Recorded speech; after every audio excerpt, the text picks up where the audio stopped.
Hello everyone, this is Beyonder, and this is my video on how I finally beat the absurdly hard Nuzlocke on the Romhack Renegade Platinum. For those unfamiliar, Renegade Platinum is an extra hard version of Platinum with extra boss fights, harder trainer gym battles, as well as more encounters within the game. On top of the added difficulty of the Romhack, I decided I want to subject myself to a hardcore Nuzlocke of the game, of which are the basic rules are as follows. Only one encounter per route, a Pokemon fainting means they are no longer usable for the rest of the run, I nickname all my Pokemon, I cannot overlevel past a gym trainer's ace, and I cannot use items in battle. The last rule is that I play with dupes clause, which allows me to reroll an encounter if I get a Pokemon I already have in the same evolution line. With the rules established, I can walk you through the pain and suffering I experienced playing this game. To be fully transparent, this is my 15th attempt of this particular run. The most I have had to do before were 9 attempts on much easier games like Emerald or Black 2. The start of my run is always the same. I get Turtwig for the ability Shell Armor, making this cute little turtle immune to critical hits. I name him Hashirama, since the naming convention I went with were anime characters. My rival is also named Sex, the true enemy of any anime watcher. I then get a Chimchar named Endeavor, an Eevee named Deku, a Starly named Hawks in Route 201, a Psyduck named Liver at Verity Lakefront, and a Poochyena named Kurume at Route 202. None of these are particularly that fantastic, but getting Starly does mean I get a guaranteed chansey later down the road, which is absurdly important for this run. Entering Jubilife opens me up to more encounters, a Bulbasaur named Zetsu, a Magikarp from my first fishing encounter at Route 218 named Kaido, an egg that turns into Magpie named Cinder, a Caterpie named Maraid in 204, of which I quickly turn into a Butterfree since Butterfree is a great early game Pokemon. Unfortunately, I do get Tinted Lens as the ability instead of Compound Eyes, meaning that Maraid sleep powders are still not that accurate, instead of being 100% accurate. At Ravaged Path, I get a Zubat and named it Gozuki. Zubat is a phenomenal encounter here, as Crobat is a monster, and this does mean my chances of getting a Riolu at Oreburgh Gate increases. There is a rival fight in Route 203, but it is fairly easy so we can skip it. My encounter at 203 is an Abra, which is a fantastic encounter, but no!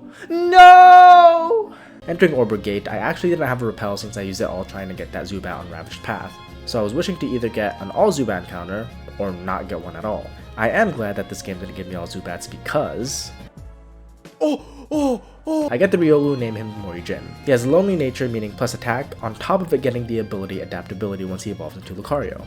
For a quick explanation, there is a thing in Pokemon called Stab, meaning same type attack bonus, essentially meaning that Pokemon who use the same type of moves as their type, as in a fighting type using a fighting type move, get a 1.5 times multiplier to the damage of the move. Adaptability makes it so stab moves are 2 times instead of the 1.5 times, meaning Lucario will be hitting like a truck. The last few encounters I get are a Mudkip named Juvia, a Machop named Baki on Route 207, a Whisper named Dosu at Oreburgh Mine, and a Beldum named Gajeel. It's time for Rourke, the first gym leader, and while his team can be a little tough to deal with, I'm not going to sit here and pretend that I had a hard time. Lucario runs through Rourke's team with absolute ease. With several clicks of low kick and force palm, the first gym badge is mine for the taking. At Foroma, I go straight to Route 205 and get a Mareep named Yoruichi, an Electrike at Valorwin Works named Misaka, and I get a choice of what Johto starter I want. I choose Cyndaquil and name it Megumin.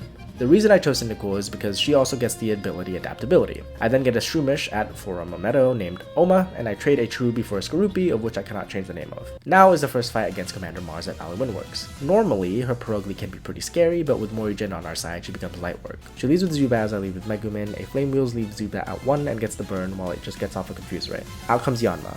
It hits a Detect, avoiding my confused Megumin, but right after, Megumin just fights through the confusion and one-shots the Yanma with Flame Wheel. Next is Bronzor, but it too falls to the mighty Megumin and a Wheel of Flame. Last is the Pierogi. I switch to Mori, who takes a weak Fake Out and takes out the Pierogi with a single Brick Break. That is Mars defeated. There are yet a few more encounters before facing Gardenia at Eterna City, an Uncada named Soul at Eterna Forest, a Meditite named Mira on Route 211, a guaranteed Feebas named Asuna in Mount Coronet, and a Sneasel on Route 216 named Esdeath. Lastly, I do loop back around to Oreburgh to get my fossil, a Shieldon named Naifumi. After some leveling and evolving, it's time for us to fight Gardenia. I lead with Deku, the now Umbreon, into Blossom and get off a substitute. The AI in this game is weird sometimes, and it doesn't seem to always recognize that my Pokemon is behind a substitute, so the Blossom will continuously go for Stun Spore. I Baton pass into Morijin and get off a Sword Stance. 2 more Sword Stance and Mori can sweep her whole team. I one-shot the Blossom, and I also one-shot the Breloom, but not before it breaks Mori's sub with Mach Punch. This brings out Cherrim. I break the Sash after it goes for Sunny Day, but this thing has Weather Ball and will one-shot Mori, so I switch to Deku after Gardini just heals Cherrim. Cherrim goes for a decent hitting Grass Knot as Deku goes for Wish. Deku takes another Grass Knot as I go for Substitute and get the Wish heal. I click Wish again as Cherrim just goes for Sunny Day again, and click Baton Pass to switch into Esdeath. An Aerial Ace takes out Cherrim. This brings out Tangela, who takes an Ice Shard from Esdeath and breaks her sub with Ancient Power. Esdeath takes a hard Ancient Power as Tangela lives an Aerial Ace due to her Koba Berry, and then Ice Shard finishes off the Tangela. Gardini's Ace, Roserade comes out. I swap to Deku, who takes a super effective Dazzling Gleam, so I switch to Gozuki to take another one. I click Aerial Ace and it nearly takes out Roserade, and I also risk getting crit here by Extrasensory, but thankfully I don't. One more Aerial Ace takes out Roserade, which just leaves Gardini as Grotle. A combo of Leech Life and Aerial Ace takes out the Grotle, and that is a really sloppy second Gym Badge. After that is Jupiter, but that fight was just as easy as Mars, so I'll skip my initial scuffle with her. I also get a Togepi from Cynthia, which is a phenomenal Pokemon as well. Following that, there are a few more major fights like Mira and Lucas, but those were fairly easy, so there isn't any to go through them right now. The only real notable thing that happens here is that we catch a Gabite in Wayward Cave and name it Drake. There is a difficult Aaron fight before Hearthome City. I've had several strategies for this fight before, but with the addition of Soul on my team, this is the easiest time I've had with it. This battle isn't all too exciting, so I'll go through the fight quickly. We use Mineta, the Togetic, to encore the Dustox into Toxic. I swap into the now evolved Naifumi to set up Stealth Rocks. We then go into Deku to set up Sub and Baton Pass to Soul, who has the ability Speed Boost, as well as I have taught him Swords Dance. 3 Swords Dances later, and Soul one-shots every Pokemon in Aaron's team. Now, we get into a battle with Fantina, and the strategy is all the same. Lock Drifloon into Calm Mind with Mineta, switch to Deku to Sub and Baton Pass into Soul, who wreaks absolute havoc on Fantina's Ghost types with Night Slashes, X-Scissors, and Aerial Ace, which means we have yet another Deathless Gym fight. Before the next fight, I go to Route 209 to catch a Chansey and name it Tsunade. This brings us to the fight with Saturn and Mr. Backlot against Sex and I at Pokemon Mansion. I am terrible at double battles, and this fight usually claims at least a Pokemon or two from me, if not just wipe me completely. Sex's AI is notoriously bad, which doesn't make me feel any better. I lead with Megumin with Sex's Staraptor into Wigglytuff and Bronzong. Megumin goes first and throws out Lava Plume, which does take out Sex's Staraptor, not that I was going for any useful move anyways, as it usually just goes for Double Team. But it does half to the Wigglytuff and burns it, while also nearly taking out the Bronzong and burning it as well. Not gonna lie, I fully expected Bronzong to faint from that, but that's fine. Wigglytuff and Bronzong retaliate with a fairly weak hitting Thunderbolt and Zen Headbutt. Monferno comes out on Sex's side and takes out the Bronzong while taking a hard hitting Moonblast from Wigglytuff as I just switch into Tsunade. Out comes Toxicroak for Saturn. I am afraid to take any single hit from Toxicroak since Tsunade is made out of paper physically, so I switch into Maraid. But Toxicroak just takes out the Monferno with Poison Jab as Maraid takes a hard hit from Wigglytuff. Sex sends out Snorlax and I stay in with Maraid to take out Toxicroak with Psychic, but I didn't account that Maraid was potentially slower than Toxicroak and she goes down with a Poison Jab. The unfortunate first death of the run. Snorlax takes a weak Moonblast and takes out Wigglytuff with Body Slam. I sent out Megumin here to take out the Toxicroak as Power Gem was a roll to KO Megumin, but unfortunately, Espeon gets the roll and takes out Megumin as well. Back-to-back deaths are really unfortunate, especially losing Megumin. Snorlax also takes a hard Drain Punch from Toxicroak, but just goes for Amnesia for some reason.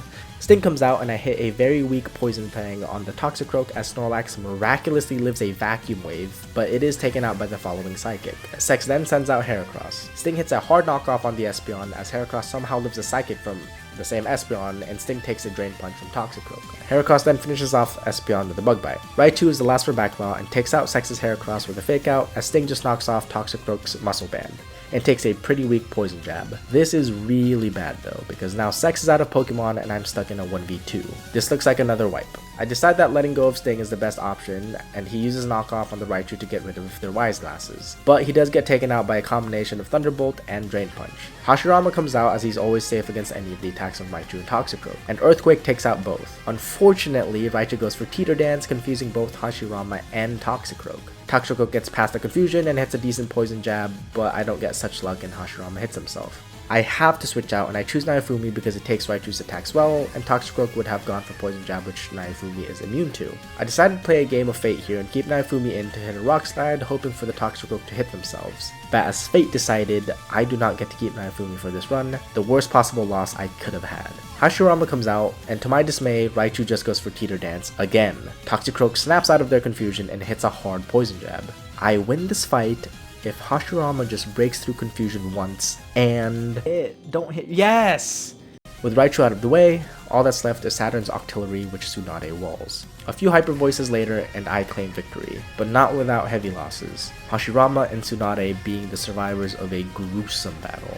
I was having heavy doubts at this point in my success in the later portion of this run, as Bastiodon was a great defensive pivot and based in a lot of moves I could take advantage of. There are a few more encounters before Billstone, but nothing too noteworthy, except a Shuppet named Yuna, according to a friend of mine. Despite my disdain for getting a Shuppet, I can't deny the usefulness of Yuna as my strategy for Maylene requires her. Maylene leads with a Metachan, so I give Yuna a Focus Sash to hold so she can live any one hit, even if it crits, so she can get off a Will-O-Wisp. After that, I switch into Aqua, a Manaphy that was given to me by Mr. Backlaw as an egg. She gets up a Reflect and hits a single charm before I have to switch route into Hashirama. Hashirama sets up Rock Polish, gets up rocks, and sets up 2 Swords Dances. After that, Hashirama proceeds to devastate Maylene's entire team with Earthquakes. There is a world out there where Hashirama gets frozen and I lose the fight, but thankfully that didn't happen. There is another sex fight before Wake, but it wasn't hard so we can skip it once more, which leads us to the Wake fight, a fight that has wiped me a few times now. The strategy is the same as before, like with Maylene. Lead Yuna on the Quagsire and hit a Will-O-Wisp while giving her a Sash so she can live any hit,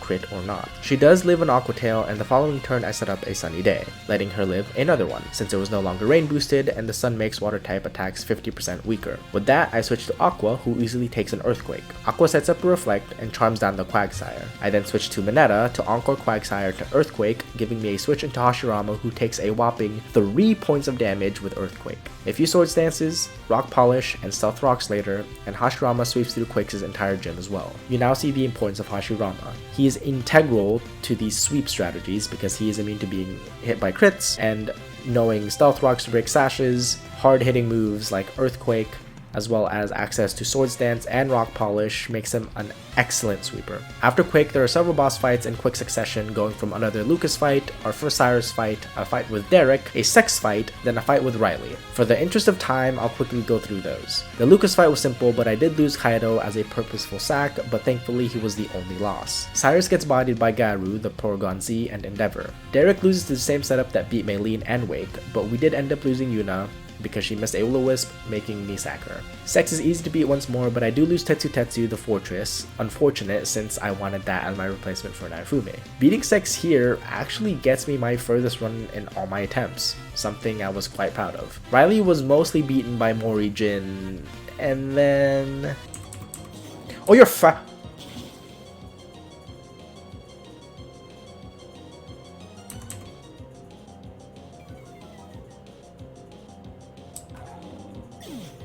You're faster? I didn't check. He's 118. Oh. Yeah, I should have checked Slaking's stats there, but I got cocky and lost arguably my best Pokemon, so there's that. There were several more encounters I skipped over, the only notable ones being a Love Disc named Marin on Route 220 and a Sudowoodo on Route 221 named Pika. These may seem like joke encounters, but I promise you, Marin and Pika are amazing. We now get to Byron's gym, and this is where me playing fast really screws me. I don't particularly have any trouble with the gym trainers, but I do lose a few good Pokemon like Juvia the Swampert and Yoko the Rhyperior. My strategy for Byron was supposed to be an Endeavor Sweep, but I once again played way too fast and forgot to teach him the right moves on top of not restoring my PP at the Poke Center. Fret not, because Hashirama managed to set up for free against the Bronzong. A few clicks of Earthquake in return get me this very sloppy gym badge. There are some more Galactic Commander fights, but only one is worth mentioning because of some very bad decision making. I managed to lose Gajeel the Metagross, Dobby the Houndoom, and Gozuki the Crobat. Gajeel and Gozuki will be sorely missed here. In Candice's gym, we yet again lose a few more Pokemon. Cinder the Magmortar, and Nezuko the Rapidash, but we eventually get to the She Who Will Not Be Named, and the battle begins. I lead with Asuna, who I've taught Rain Dance to, because unfortunately both potential Drizzle Pokemon I could have gotten didn't end up having it. I give Asuna a Focus Sash so she can live the Wood Hammer after getting up the Rain Dance. I switch to Kuzan the Glalie, here to take an Ice Shard from Abomasnow. I switch to Mineta on a fairly decent hitting Wood Hammer. I want to bait an Ice move, so I switch to Endeavor on a hard Blizzard, but Abomasnow should go for Earthquake next. She does, as I switched into Mineta, who is immune to Earthquake. I Encore the Abomasnow and then switch to Manaphy. You already know where this is going. Several charms later, and our Monkey Boy is ready for a sweep. Especially since I have rocks on the field. Yep, Choppleberry weakens the power, but that's fine. Wait, what? What? Oh my god, the calc didn't take into account the Choppleberry. Berry. I needed a +2.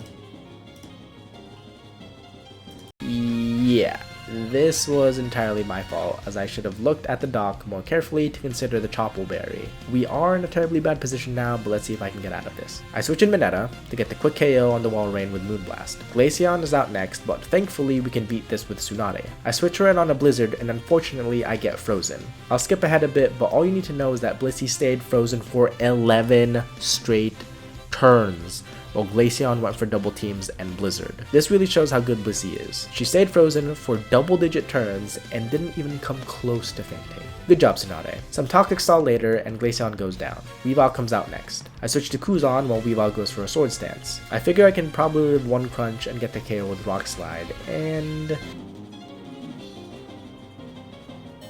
oh my god. Oh, thank you.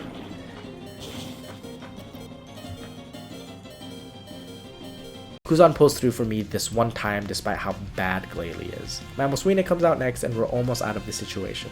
Unfortunately, this is the time to let Kuzan go, and one Earthquake later, he goes down. Aqua comes out once more to do what she does best, debuff. She sets up a Reflect as Mamoswine just misses a Stone Edge. Once more, Manaphy manages to weaken Mamoswine enough that they're healing more than Mamoswine's Earthquakes. A couple of Water Pulses from Aqua and Mamoswine goes down. Last is Frostlass, but this too goes down to a Toxic Stall from Blissey, and we take that very messy 7th Gym edge. Despite losing my win con, I still managed to secure that win, and just goes to show how well I've been playing this run despite my very bad and glaring mistakes. This was an amazing clutch on the furthest I have gotten at any point of my prior runs, by far. There is another Cyrus and Saturn fight in the Galactic Hideout and Veilstone, but those go by fairly easy, so I won't cover them. This leads us to the fight I was stressing out the most, and that is the 12v12 with Sex against Jupiter and Mars. We witnessed how badly my last multi-battle was with Sex against Saturn and Backlot, and that's a much easier fight. After a bit of brainstorming, the final team I came up with was Drake the Garchomp, Gray the Mamoswine, Coco the Skuntank, Tsunade the Blissey,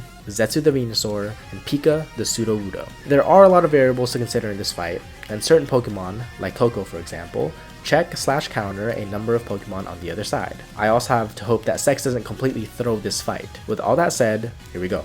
Mars and Jupiter lead with their twin Crobats, as Sex and I lead with Pika and Staraptor. The Crobats go for Torment and Double Team, as Sex goes absolutely ballistic and lands a crit Brave Bird on Mars' Crobat, as Pika unfortunately just misses Rock Slide. Out comes Mars' Electivire. Pika goes for Protect, as Jupiter switches out Crobat for Bronzong, and once more Sex hits a massive Brave Bird on the Electivire, who is part Fighting type in this game, and takes him out as well. Mars' Bronzong comes out, which is perfect for Coco, who is a good check to both Bronzongs.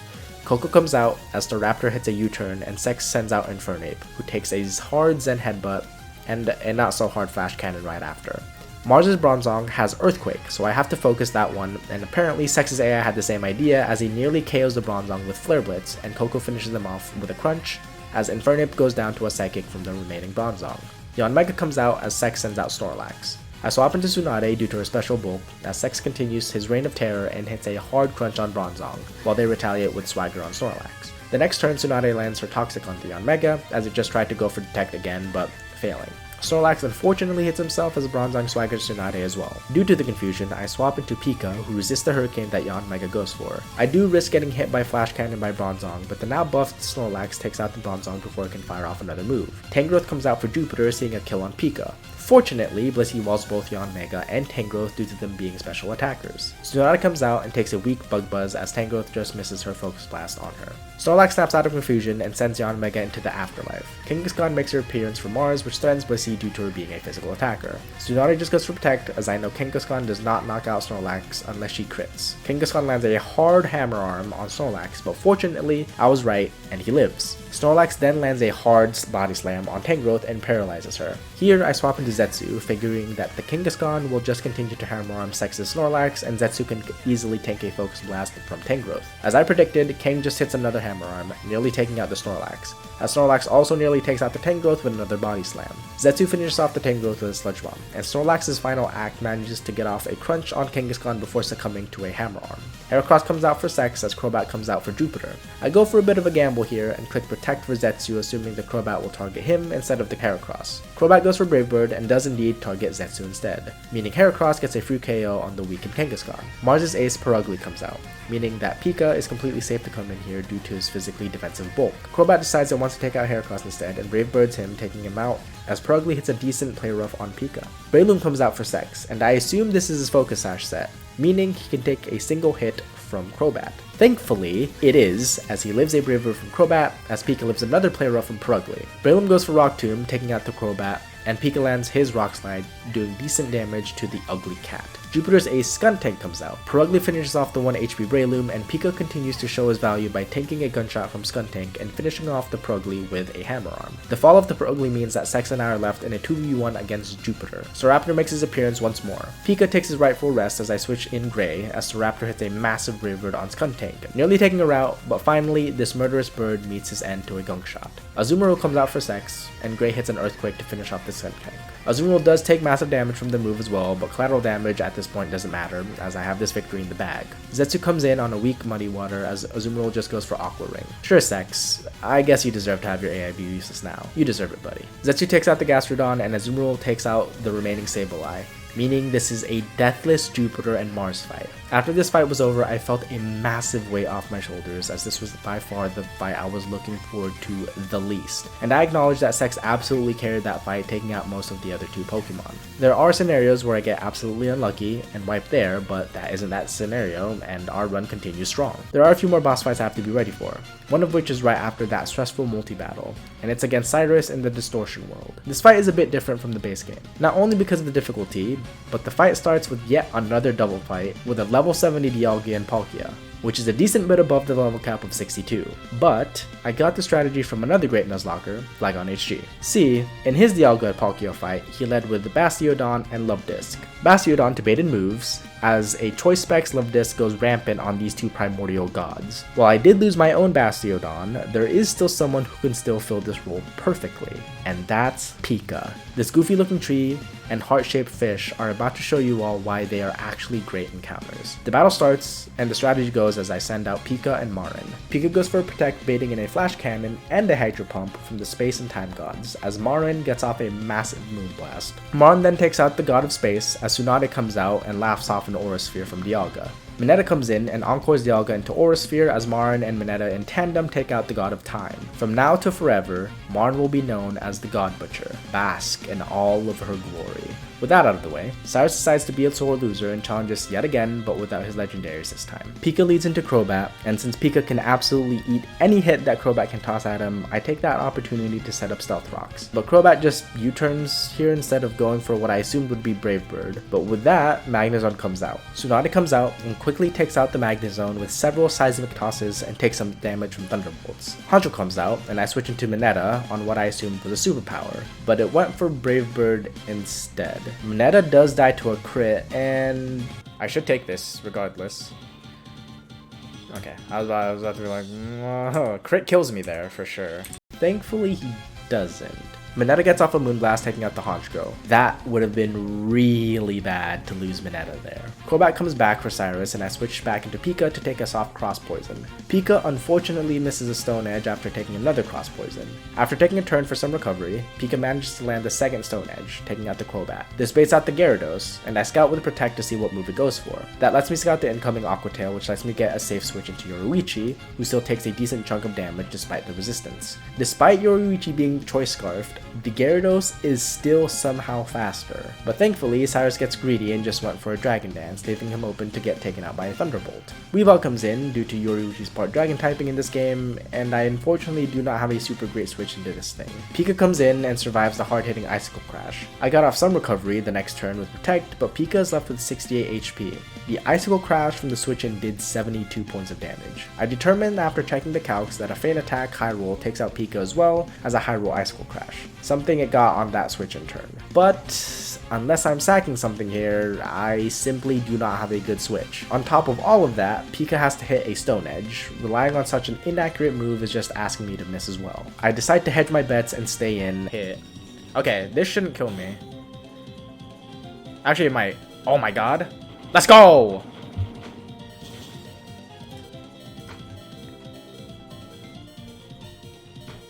low roll Icicle Crash into Stone Edge crit. Not that the crit was needed, but it saves Pika from meeting a grisly end. Thank RNGesus for that one. Last is Cyrus's Houndoom, and one Toxic Stall later, and we have beaten our last Cyrus fight. There were a few close moments there, but I think I generally played that pretty well. That was a fight I just wish I had Endeavor on, because that Weavile would not have been an issue if he was still around.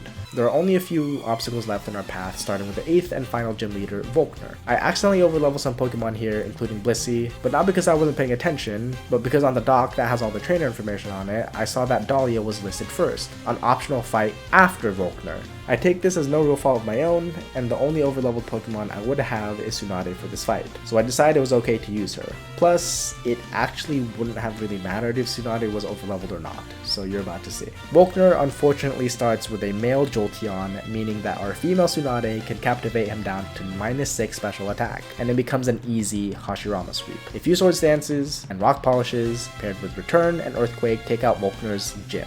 Easy work. This leads us to Victory Road, and boy was this a struggle. Not only did Victory Road take me around 4 hours to clear, I lost a lot of Pokemon here, and I mean a lot. By the end of it, I needed 2 different box spots for all the deaths I had. I would go through them, but it would easily add another 20 minutes to an already long video, so I'll spare everyone. There is a section where I fight Marley, but other than nearly losing my Melodic, I beat her fairly easily. There is also my last Lucas fight before the Pokemon League, but once again, it was fairly easy. I only lost Esdeath, but that was because of weird AI decision to go for Earthquake instead of Icicle Crash on Drake from Lucas's Mamoswine, even though Earthquake wouldn't have killed him. There stands only one more trainer before I get to challenge the Elite Four, and that's Sex. While Sex was very good in that multi-battle, I do not intend on losing here after making it so far. The MVP bird comes out as I lead with Pika. Fortunately, Staraptor locks himself into close combat as Pika just protects himself. This means I can safely switch to Mineta, who can eat close combats all day, even if Staraptor crit all of them. A few nasty plots and a substitute later, and Sex gets swept by Mineta. I appreciated your clutch performance, buddy, but my story doesn't end here. The Elite Four in Renegade Platinum is a lot more complicated to plan around, since in the game, each Elite Four member, and by extension, the champion, have 4 teams they randomly roll into, meaning that the planning phase of this challenge becomes a lot harder since there are a lot more variables to account for, like different leads, different sets, etc. And with the diminished Pokemon box, my options for Pokemon are very limited, but thankfully I have all the Pokemon I need with me. The final team I ended up making are as follows: Yin the Uxie, the most recent addition to the team, but has a very important role. Due to some of my competitive Pokemon experience, I know that Yin is a great screen setter as well as weather and stealth rock setter as well. With great bulk on both ends and an added fairy type, Yin will be a pivotal member to the team. I also usually don't play with legendaries, but I saw that Pokemon Challenges used Uxie in his final team in Renegade Platinum, so if one of the best Nuzlockers in the world can use them, I can too. Tsunade the Blissey. If you made it this far into the video, then you know exactly what Blissey excels at, and she will continue to do so in the Elite Four. I also kept Captivate on her, as there are certain lead matchups she has that can enable sweeps from the next 2 Pokemon. Drake the Garchomp. Drake is our first of 2 sweepers on our final team. Drake bolsters massive physical attack and decent speed to boot. With access to Swords Dance and extreme speed, means that even Pokemon that would outspeed Drake are out-prioritized and get taken out by a +6 extreme speed.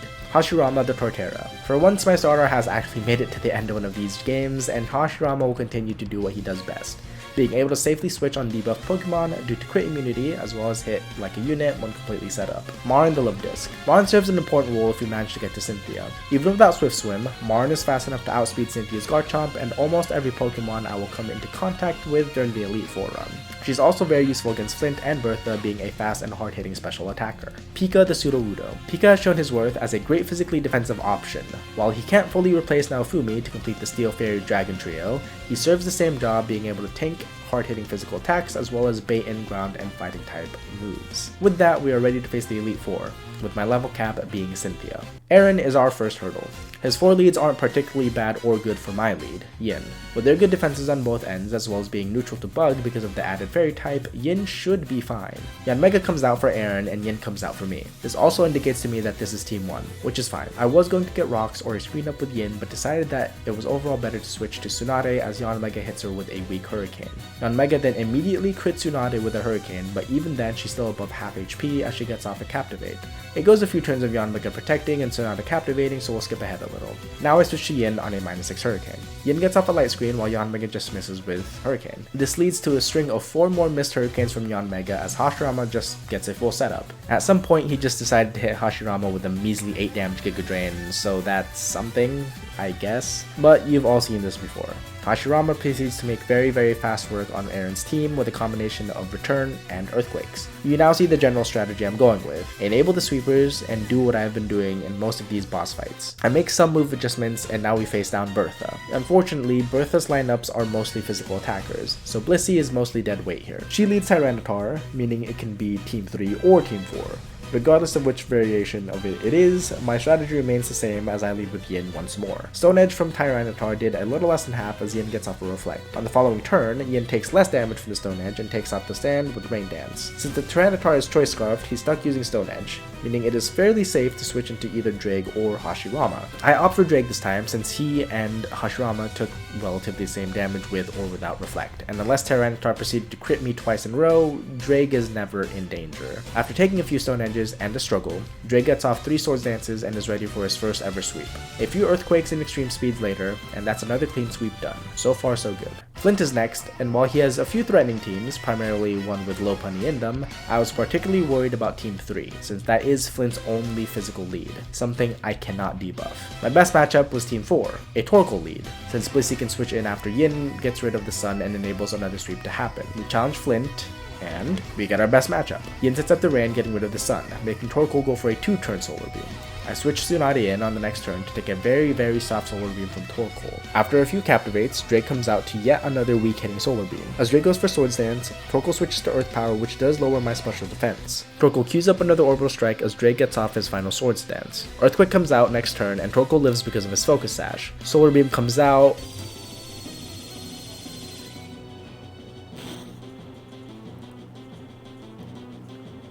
Oh, that's a crit. I did in fact know I lived a crit even at -1, but I have also calced things wrong before, so you can never be 100% safe. And in hindsight, it was probably better to U-turn with Yin first to break the sash so I wouldn't even let myself get crit anyways. Drake KOs everything with Extreme Speed and Earthquake like he did before, even after 2 Intimidate drops. Only 1 Elite 4 member left, but thankfully, Lucian is the easiest of the bunch. Lucian's team leads are always male special attackers, something Blissey hard counters as we have all seen. Here we go. Mr. Mime comes out for Lucian as Tsunade stares down her next debuff victim. Tsunade once more gets 3 Captivates off as Hashirama then sets up multiple Rock Polishes and Swords Dances. We've all seen the Song and Dance, and Hashirama makes quick work of everyone of Lucian's Pokemon. There was a bit of dubious situation against Bronzong, but due to Shell Armor and Hashirama's massive physical attack, he managed to take him out with a few returns. Beating Lucian leads me up to the final trainer of this challenge. The one who has been ending Nuzlocke runs since even before this ROM. Her and her Garchomp have claimed countless wipes, and she stands between me and victory. This is also the final fight, meaning if I have to sack a Pokemon, I absolutely will.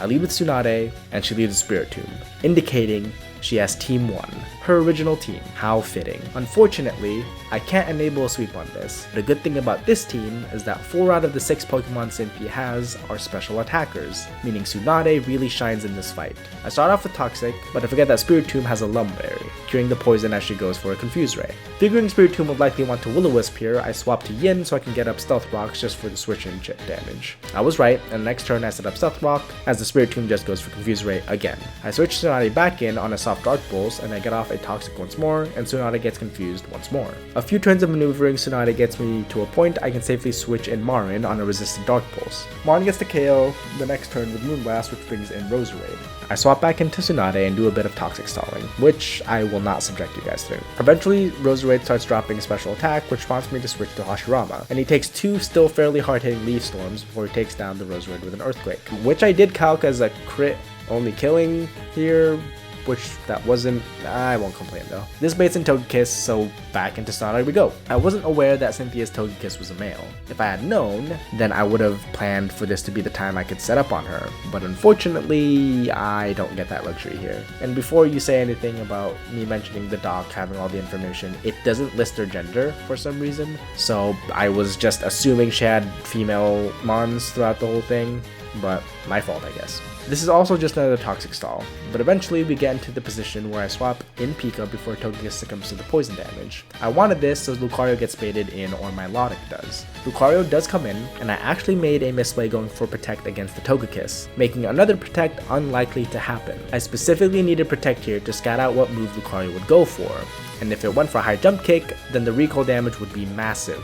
Unfortunately, there isn't another option than to try to go for a double protect since Pika gets taken out by the high jump kick or meteor mash. I click protect. Double protect. Double protect! Oh, let's go! Let's go! High jump kick? Yes! Yes! Lucario's... Oh, no, Lucario's not dead. It's fine. You did your job. You did your job, Sinnoh. You did more than we could have possibly asked. Pika is an absolute beast. Unfortunately, my time with Pika ends here though, but he did more than anyone could have ever hoped for. Rest well, buddy. Drake comes out, equipped with a Choice Scarf, this time to avenge his Rock Tree friend with an Earthquake. This baits out Melodic, meaning we go back into the MVP of this Cynthia fight, Tsunade. Some more toxic stalling later, and I eventually switch to Yin, to 1 set up a Reflect, and 2 to sack them so that I get a safe switch into Marin for Garchomp when Melodic goes down. So I do just that. Yin gets off a Reflect, Yin dies, and Marin comes in on a very weak Melodic, which she then finishes off the next turn with Moonblast. The only Pokemon left is Cynthia's Garchomp, but Marin, the God Butcher, isn't done quite yet. She fires off a Moonblast, leaving Garchomp at a sliver of health as he retaliates with an Earthquake. And while this would normally take out Marin, Yin's last Reflect let her live the mighty dragon's attack. She stares down her final victim and unleashes one more Moonblast, winning me the fight and the run. Man, that was a ride. I didn't think that this was the run, especially after I lost so many Pokemon during Victory Road and some very important ones earlier on. But boy am I glad that it did though. I'm not sure when or what my next Pokemon game will be, but when it comes around, best believe I will use what I learned here as best as I could. Please consider liking and subscribing if you enjoyed the content, and until next time, goodbye.